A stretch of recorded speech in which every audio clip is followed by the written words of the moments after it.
Hey, salut les duellistes, c'est Didi Seto, nouvelle vidéo aujourd'hui. On va tout simplement parler de ma decklist, mon deck profile Trap Tricks hein, qui se trouve dans cette deckbox.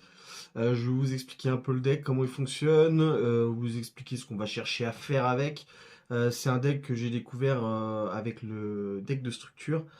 Au début, je l'ai pris, je dirais, par esprit de collection, et finalement, je me suis rendu compte qu'il avait un très très gros potentiel, et ça s'est vu, notamment dans les différents tournois, qu'ils soient locaux ou officiels.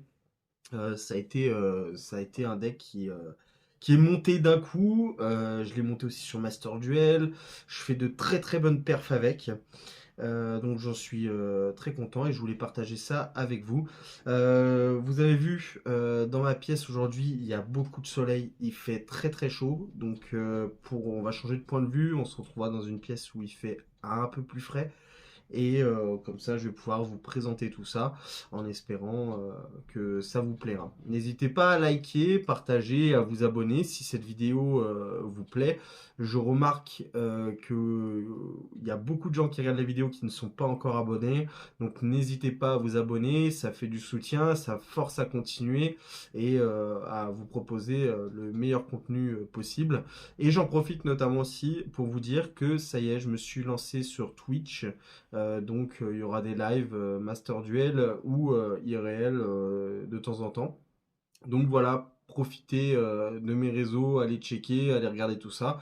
Et on va pas discuter plus longtemps de tout ça, on va attaquer tout de suite. Allez, à tout de suite pour la decklist.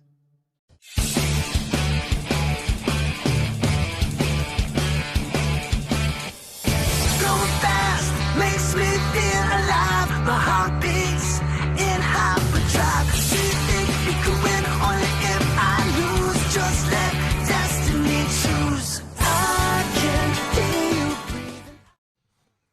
Alors c'est bon les amis, on se retrouve pour la decklist. Donc on va parler d'abord du main deck, donc des monstres Traptrix. Donc on va jouer en x3 Myrmelo, Pudica et Mantis. Voilà, globalement, c'est les trois meilleurs starters qu'on peut avoir. Si je devais les mettre dans l'ordre, ça serait plus... Voilà, on cherche à avoir Pudica principalement, qui nous permet d'aller chercher une carte terrain qui a plusieurs avantages. Donc Pudica en premier, si on peut avoir un Myrmelo, c'est très bien. Mantis, c'est très bien aussi, mais voilà, Pudica, pour moi, reste ma favorite pour start un duel. Donc ça, c'est pour les exemplaires en x3. En x2, vous allez jouer Dio Naya et notre cher arachnide en x2. Voilà, elle peut se spé assez facilement à partir du moment où vous avez des monstres Traptrix pardon, sur le terrain. Donc on va chercher à l'avoir en main ou du moins à la récupérer en main. Et celle-ci permet, si je ne me trompe pas, quand elle est invoquée normalement, on peut respect depuis le cimetière un monstre Traptrix. Et en plus de ça, si elle est spé, par contre, on peut aller chercher une piège trap et la remettre sur le terrain le temps d'un tour. Donc c'est toujours appréciable. Donc voilà, en x2. On va jouer bien sûr d'autres monstres, pas forcément que du Traptrix. Donc on va jouer, hop, ce qui me semble logique, le trio logique maintenant, hein, avec la méta actuelle, 3H. On va jouer 2 Kaiju et 2 Z7 parallèles. Très utile, sachant qu'on a des facilités à faire des liens. Cette carte dit que quand on a fait une lien, on peut la spé sur notre terrain. Elle devient de niveau 4. Ses points d'attaque et de défense sont divisés par 2. Et si elle est invoquée spécialement de cette façon-là, on peut réinvoquer spécialement un deuxième qui subira les mêmes modifications. Donc très facile pour faire des Xyz. Donc c'est appréciable. Donc on garde ça, hop, dans le deck. Donc ça, c'était pour la partie monstre. On va passer aux cartes magiques. Bon, carte magique, voilà, hein, en termes de Traptrix, le jardin Traptrix, tout simplement. Le jardin Traptrix, il permet de faire deux normes.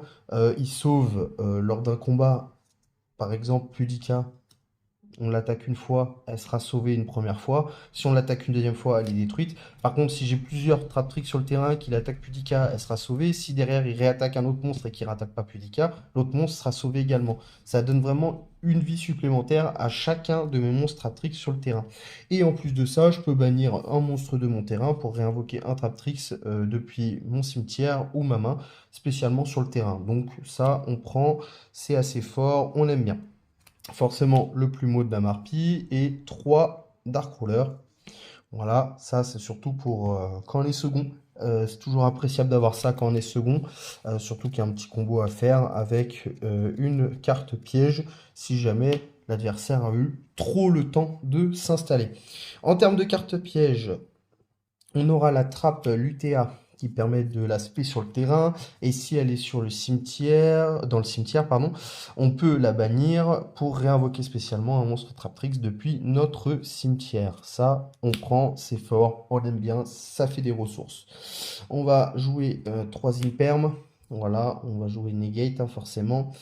3 forces égales, voilà, le Dark Ruler avec forces égales, c'est très fort. Vous lâchez Dark Ruler, vous désactivez les effets de l'adversaire et vous faites un force égale derrière. Voilà, ça fait le ménage, ça fait le taf, c'est tout ce qu'on demande à cette carte. En termes de trappe, on va en jouer pas mal. Donc on va jouer la trappe du cauchemar terrifiant, on va jouer la trappe vanne, on va jouer la trappe sans fond, on va jouer la trappe du cauchemar Traptrix et la trappe du fossoyeur. Voilà, c'est hop, on joue un peu toutes les trappes, je dirais, pas toutes, hein, parce qu'il y en a énormément, mais ça nous permet de garder le contrôle et de ne pas laisser l'adversaire faire ce qu'il veut et pas trop s'installer non plus. Voilà, on se retrouve tout de suite pour l'extra deck. Alors voilà, le ménage est fait, la magie du cut. Donc pour l'extra deck, on va jouer en lien Serra Traptrix en x3. Cette carte, elle est juste, c'est le moteur de ce deck. Voilà, si vous voulez commencer à faire des belles choses, vous êtes obligé de passer par elle. Elle permet de faire plein de choses. Si un monstre Traptrix active son effet, elle va permettre d'aller chercher et de poser une carte trap sur le terrain.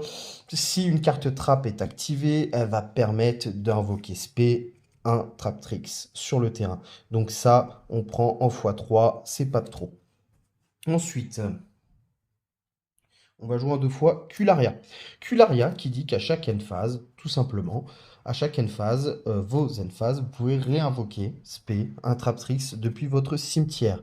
Je vais vous laisser, hop, voilà. Donc pas affecté par les pièges, contrairement à certains Traptrix qui ne sont pas affectés par les cartes trap normales. Là, c'est vraiment pas affecté par les pièges tout court. Donc vous voyez, vous pouvez poser au lieu de l'envoyer au cimetière. Donc ça aussi, ça permet, quand vous activez une carte piège normale trap, au lieu de l'envoyer au cimetière, bam, vous la retournez, vous la remettez, elle sera présente pour le prochain tour. Donc voilà. Et comme je vous ai dit, à la phase, voilà, on peut invoquer en position de défense un monstre Traptrix, c'est toujours appréciable. On va jouer en x2 Atipus. Atipus, très clairement, le boss monster, hein, on va pas se mentir. Atipus, qui est au-delà d'une carte magnifique, elle a plusieurs effets. Elle donne 1000 points d'attaque à chaque Traptrix sur le terrain dès qu'il y a une carte trap dans le cimetière. Vous vous doutez bien que ça arrive très très fréquemment. Donc chacun gagne 1000 points d'attaque. Et en plus de ça, je peux annuler, negate les effets de certaines cartes sur le terrain. Supposons j'ai 3 Traptrix sur le terrain, je peux negate 3 cartes durant le tour sur le terrain. Et en plus de ça, si je bannis une carte trap de mon cimetière, je peux en détruire une d'entre elles. Donc ça, c'est terrible, on adore. Et pour les coups, je dirais particuliers, où là, c'est en termes d'attaque que ça passe pas, le petit Abramax, il fait toujours plaisir. Hein. Voilà, je pense que plus besoin de présenter cette carte.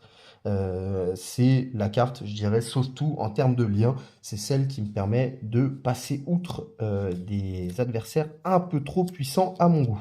Donc ça, c'était pour les liens.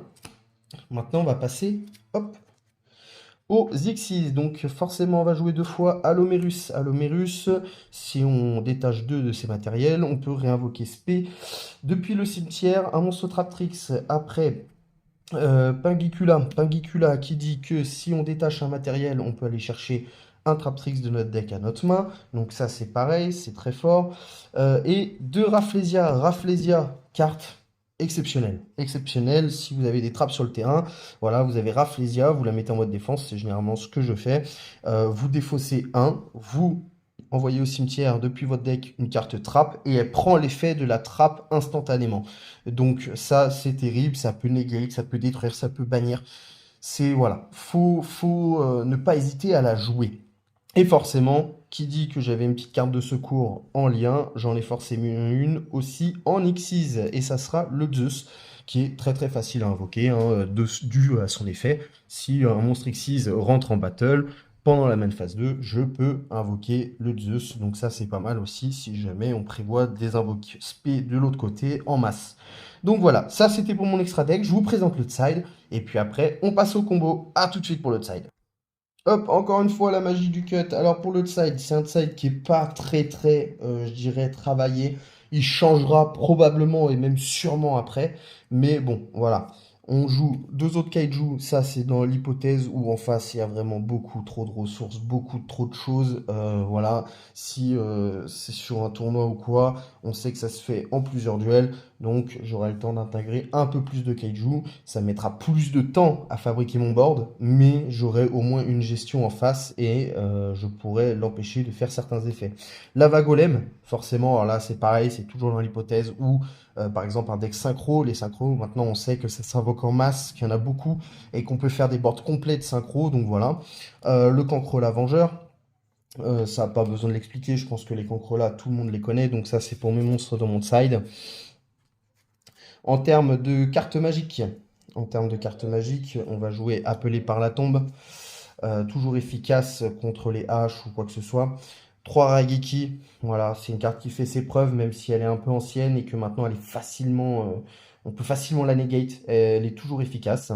Et la mélodie trapaillante, donc qui permet de envoyer au cimetière un monstre Traptrix ou une carte piège normale pour piocher 2. Donc voilà, ça nous permet de piocher. Ça, hop, c'était pour les cartes magiques du side. Je reste pas trop longtemps dessus parce que, comme je vous l'ai dit, c'est quelque chose qui va évoluer. Je vais pas forcément rester là-dessus. Donc on va jouer 2 trappes du vide, voilà, en carte piège et 2 combinés de pièges, carte très très forte. Mais pour l'instant que je ne mets pas dans le deck car elle me brique pas mal de fois le deck. Donc je préfère avoir d'autres cartes dans mon deck, mais elle est intéressante à voir. C'est assez situationnel à voir quand est-ce que je pourrais notamment m'en servir sans qu'elle me gêne de trop, je dirais. Donc voilà, ça c'était la decklist. Maintenant, on se retrouve, pardon, pour vous expliquer le combo, je dirais, principal, comment se joue le deck, etc. Et je vous dis à tout de suite pour ça. Alors voilà, on se retrouve pour vous expliquer un peu le fonctionnement du deck. Bien entendu, là, c'est une main qui est préparée, d'accord? C'est pour vous montrer potentiellement ce que vous allez chercher à avoir dans votre main et pourquoi il vous faut ça dans votre main. Donc, le but, là, c'est tout simplement de vous montrer comment ça fonctionne, comment ça se passe. Et après, je referai un deuxième essai où vraiment là, je vais tout mélanger, je vais prendre des cartes et on va essayer de voir comment on peut se dépatouiller avec ça. Les mains mortes existent avec ce deck, du moins des mains mortes. On peut toujours poser voilà, des petites défenses, des cartes pièges, etc. Mais ça existe. Il y a très peu de decks, hein, faut être honnête. Ça arrive pas souvent, voire même rarement, mais ça peut arriver. Et on va essayer de voir ce que ça donne en mélangeant, etc. Et que je puisse vous montrer à peu près sur 5 tirages, en gros, qu'est-ce qu'on peut avoir dans la main. Voilà, alors là, on commence. Donc, on a Pudica, meilleur starter, Myrmelo aussi, une Arachno, un excès de parallèle et une petite trappe, Traptrix. Voilà, donc on va commencer par jouer Pudica, d'accord? Effet Pudica qui dit, alors on va partir du principe qu'il n'y a pas d'interrompte, hein, ok? Ça sera plus simple pour tout le monde. On va aller chercher Jardin Traptrix. D'accord? Hop, on prend Jardin. On va activer Jardin Traptrix. On va partir sur une lien 1 et c'est là que je vais vous montrer l'importance de Serra. Serra qui est très très importante. Donc hop, on va mettre Serra ici. Voilà. Pudica dans le cimetière, très très important. Je vais vous expliquer après pourquoi. Une lien a été effectué. Effet de excède. Effet de excède. Une fois qu'il a invoqué SP, donc il passe de niveau 4 et ses points d'attaque et de défense sont divisés par 2. Mais c'est pas bien grave parce que logiquement, on n'est pas censé s'en servir. Enfin, on s'en sert mais pour autre chose, disons. On va partir sur une petite... on va partir sur une petite... hop. Tac. Pingicula.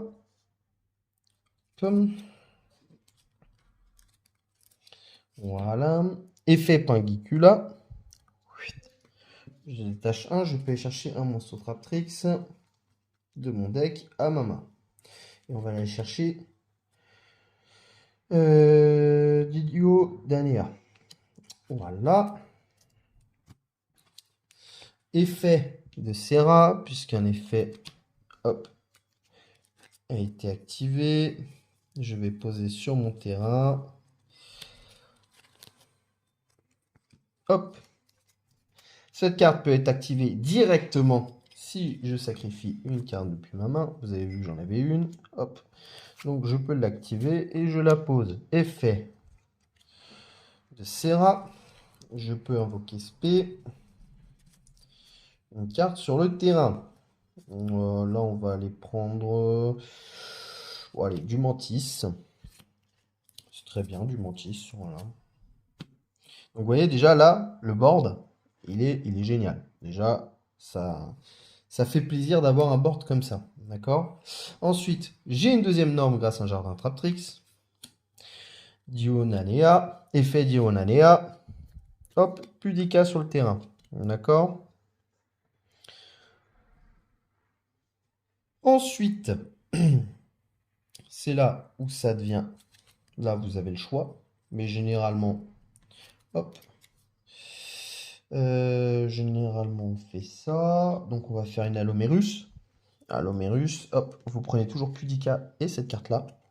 Les deux dans le cimetière. Vous allez comprendre pourquoi.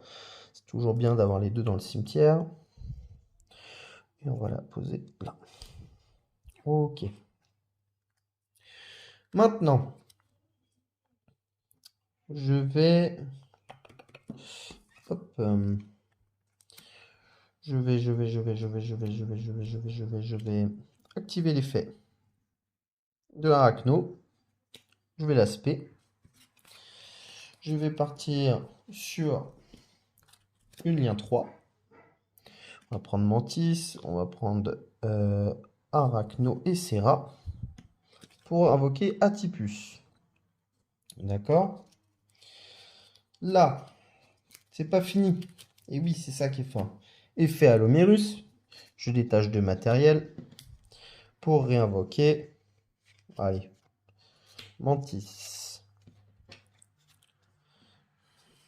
Et là, je termine avec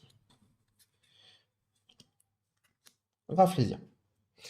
Je vous explique. Là, vous avez moyen de negate ou de détruire les monstres adverses. Là, vous avez les moyens, si le monstre adverse est détruit par un effet de carte Traptrix ou une piège, trap, etc. et en banni ou envoyé au cimetière, vous pouvez la récupérer en tant que matériel. Donc ça, c'est pas mal, ça retire des ressources toujours. Grâce à Atipus, ils gagnent tous 1000 d'attaque, d'accord? Dans votre cimetière, vous avez Trapelutea avec Pudica, d'accord?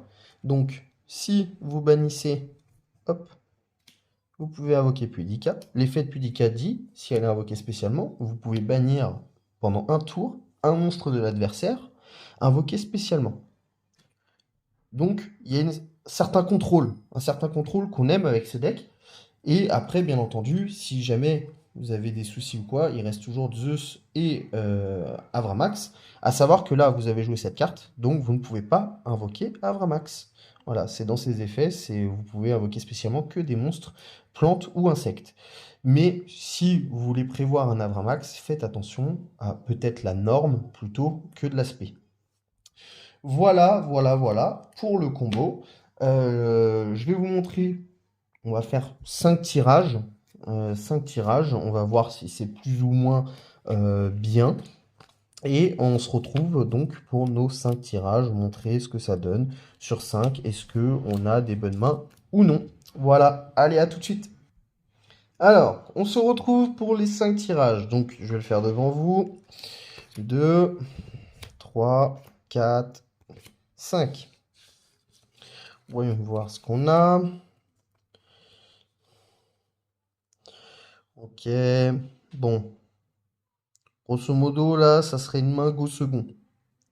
Ce serait une main go second. Bon, trap van, in perm. Il y a moyen d'empêcher l'adversaire de faire certaines choses. Mais c'est là, on est plus dans la catégorie d'une main go second, hein, très clairement. Si on pioche, H, ouais.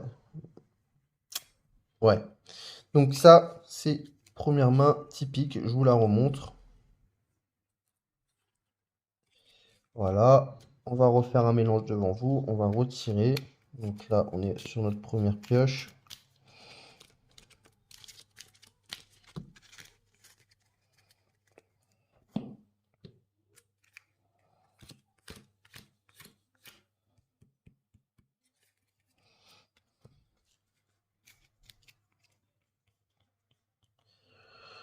Alors là, on est pas mal. Là, il y a pas mal de choses. Pas mal de choses. Hop, supposons une go second, une hache. Bon, la hache, on la trouve facilement quand même, hein. Mais là, on a du excès, on a du mantis. Voilà, on a de la carte, force égale. Donc, très concrètement, là, on a, on a plutôt, je dirais pas une main parfaite, mais on a une bonne main. Allez, on recommence.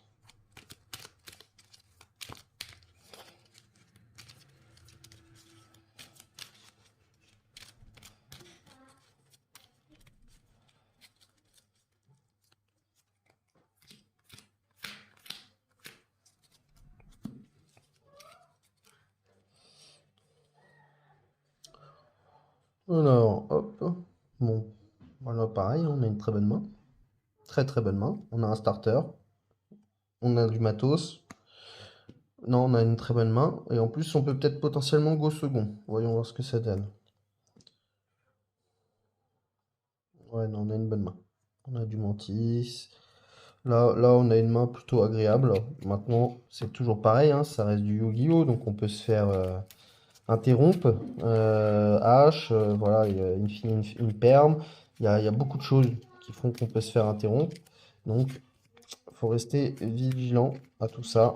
Avoir une bonne main ne veut pas forcément dire qu'on va pouvoir tout faire.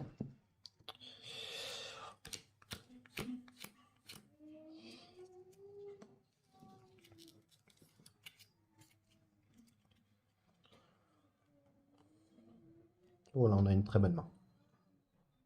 Là, on a une très très bonne main.